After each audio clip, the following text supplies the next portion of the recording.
Hey lady, welcome to the Grit, Growth, Grace podcast. If we haven't met, my name is Anne Marie. I'm wife to James and mom to 4 beautiful kids, plus 1 miscarried baby, from 9 months up to 8 years. My hope is to help other women experience the postpartum period all the way up through the first year of baby's life as a time of grit, growth, and grace.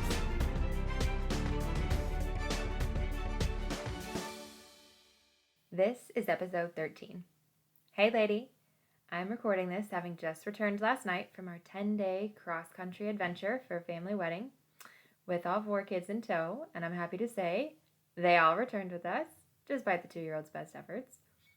It was overall wonderful and full of great memory making, particularly for our 6-year-old and 8-year-old. I drove the last 4.5 hours yesterday afternoon, and as I drove, I thought about what I wanted to share with you today. Now, this episode is called How to Change a Poopy Diaper, even though I said in my intro episode for this whole podcast that the physical tasks of baby care aren't my focus. Here's where today's topic came from. A couple weeks back, I read an article on the website Public Discourse about the trend to outsource various tasks of parenting young children, even potty training. What happens when we, in the words of the article, outsource domestic tasks that seem unpleasant or routine in the name of efficiency? End quote. The author of the article quoted another book by child development expert Magda Gerber, noting that one baby may have up to 6,000 diaper changes in the first few years of life, making diaper changing a bonding activity and opportunity for connection between the parent and the child. The only child care activity I can think of that happens more in the first few years of life is feeding your baby, so diaper changes are number 2. In connection with this, though tangentially, I've also been thinking about how St. Mother Teresa of Calcutta emphasized the importance of one-on-one connection and focus. I'm working my way through the book 33 Days to Eucharistic Glory in preparation for Eucharistic consecration, and Mother Teresa is quoted as saying, "I believe in person-to-person contact. Every person is Christ for me, and since there is only one Jesus, the person I am meeting is the one person in the world at that moment." End quote. I've heard many times over the years how she focused on just the person in front of her, and I used to ponder over that during my time as an ICU nurse, really with some frustration, I guess, and also just wonderment, because no matter how hard I tried to focus on just the patient in front of me and be present to their needs, I still carried my phone, or somebody might pop their head in the door, etc. As moms, you and I are already acutely familiar with this sinking feeling that there isn't enough of us to go around sometimes. And we might have this sense with just one baby, who around 6 months grows a bunch of extra arms and legs during diaper changes, and they're all swinging and flailing and flying and digging into poop once you've got the diaper open. I guess under those circumstances, it becomes sort of easy to just focus on the one person in front of you, because when their arms and legs start flying, you can't pay much attention to anything else. But when the bleep hits the fan, hopefully only figuratively, and parenting gets hard, what can you and I learn in those moments? How can we respond? In another article over at Public Discourse, I found some solidarity. The author, a mom of 8, wrote, "It is personally hard, learning that all it takes to be a good mother is goodness. A baby is not impressed by public achievement or acclaim. A child does not care how well known or well paid his mother is. He only wants her, and for her to deal with him in patience, temperance, mercy, warmth, and kindness." She concludes by saying, "It is hard learning how little of those things I have in me." End quote.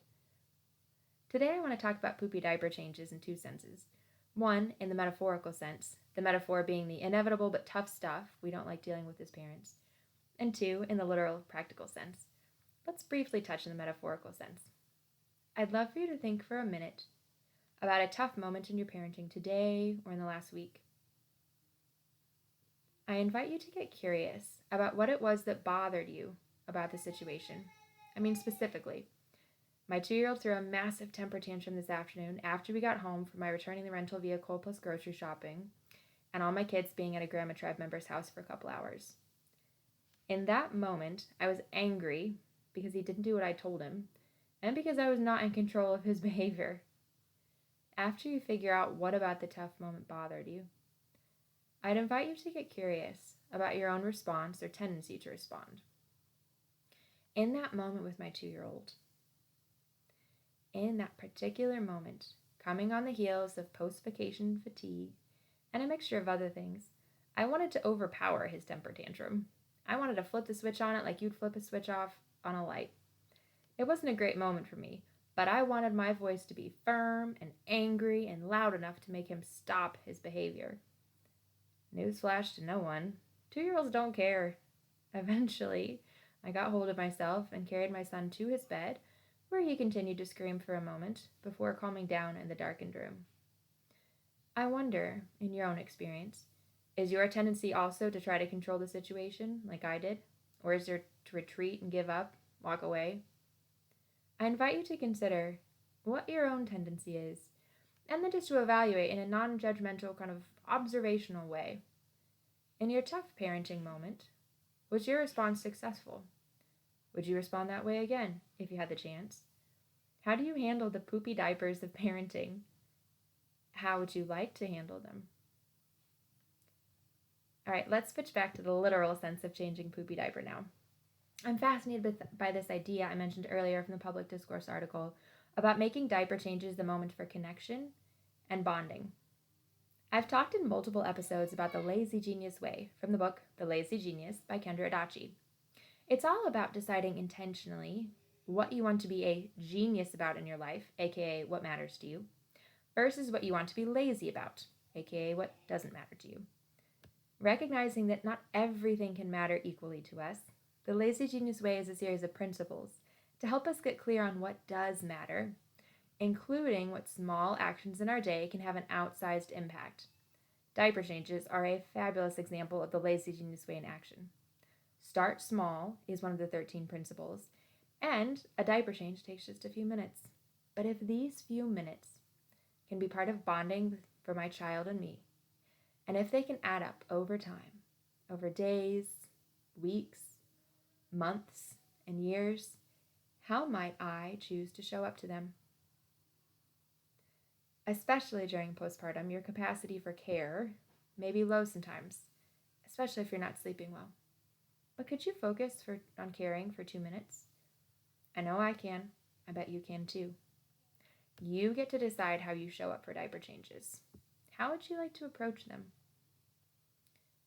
You might choose to say a silent prayer during each diaper change, or offer each one up for a specific intention. Maybe you sing a song each time you change your baby's diaper. Starting when my 2-year-old was a baby, and now continuing with the 1-year-old, each time I change a poopy diaper, I say, "Welcome, poop!"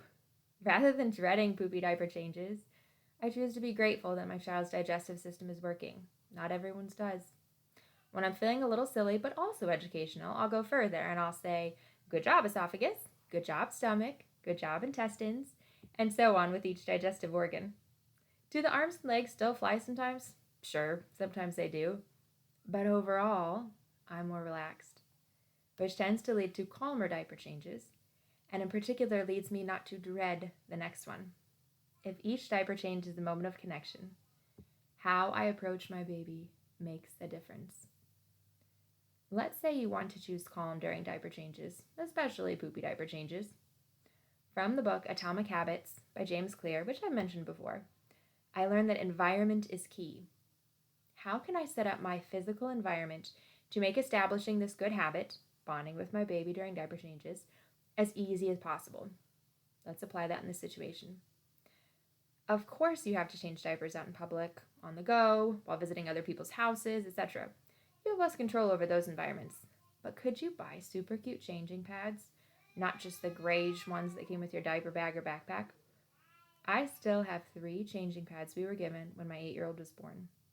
Maybe they're magical, but the patterns are just as vibrant and darling as they were when we received them, despite now, hundreds of washes in the washing machine, and they make me smile and feel put together when I'm out using them in public.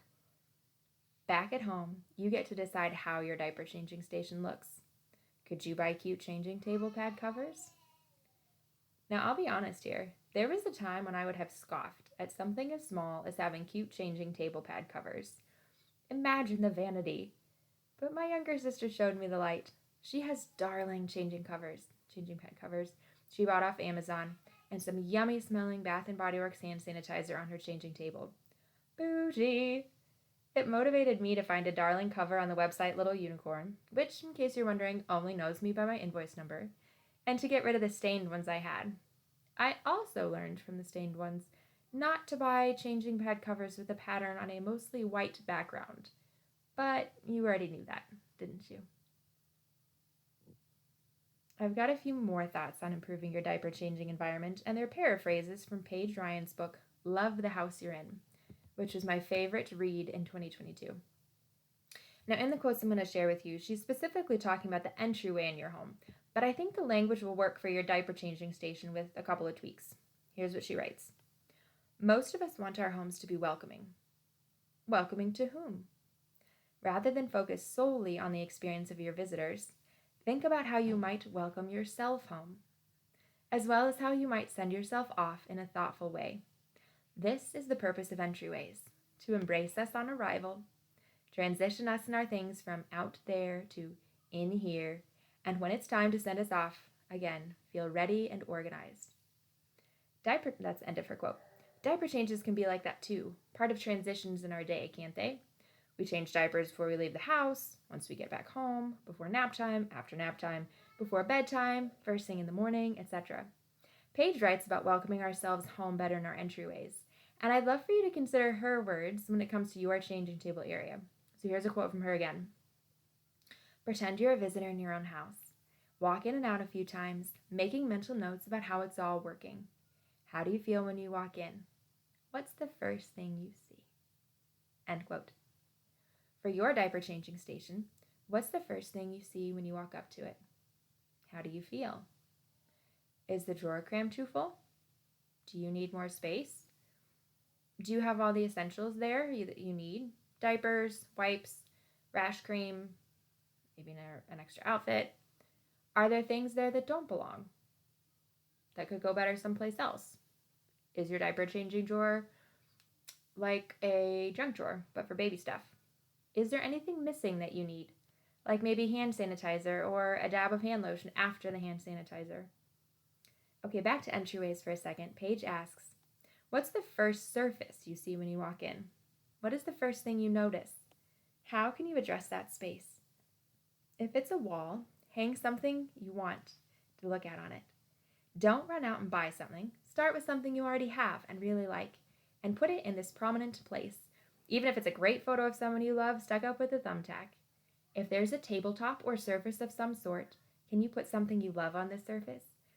If you have pets or children and you can't put anything you really care about here, can you put up a hard-to-reach shelf nearby that can be just as visible as you walk in the door? The idea here is not to go and buy something for the entryway, but to insert something right away that you already love and use it there for now. Perk up the energy before you buy anything new. End quote. How can you improve a space you spend time in so often each day? I've used the same principle of brightening up a hard-working area of my home with something I already love by putting a picture of my kids right next to my kitchen sink. The frame is unconventional in that the border is gold, but the rest of it is transparent, so there doesn't seem to be any back. The picture goes in between two sheets of glass. It feels very fancy to me, and it elevates the sink area of my kitchen where I spend a lot of time. I moved the picture there from my living room, and it makes me smile and remember who I'm washing the dishes for. How could you do this in your own diaper changing area? All right, lady, it's time to make supper. And while recording this, I actually stopped to change a poopy diaper. Serendipity, anyone? In the episode on losing the baby weight, I talked about doing a future episode on postpartum nutrition. I've had a chance to review the sources I wanted to, so next week we are going to talk about nourishing yourself during the postpartum period, including what nutrients your baby gets enough of in your breast milk no matter what, and those which he or she will only get enough of if you consume enough of them. I'll talk to you then. Oh, one more thing. I talked to a listener this past week who just found her very first Grandma Tribe member. If you listen to the episode, How to Ask for Help When Your Family Can't Help You, you know I'm big on forming a Grandma Tribe. If you want more specifics on how to do this yourself, head on over to postpartumonpurpose.com and get your free How to Build Your Grandma Tribe PDF. There's also a sign up there for all the resources I list in each episode. per the usual, lady, I'd love for you to like the podcast wherever you're listening, share it with a mom friend, and subscribe. Bye.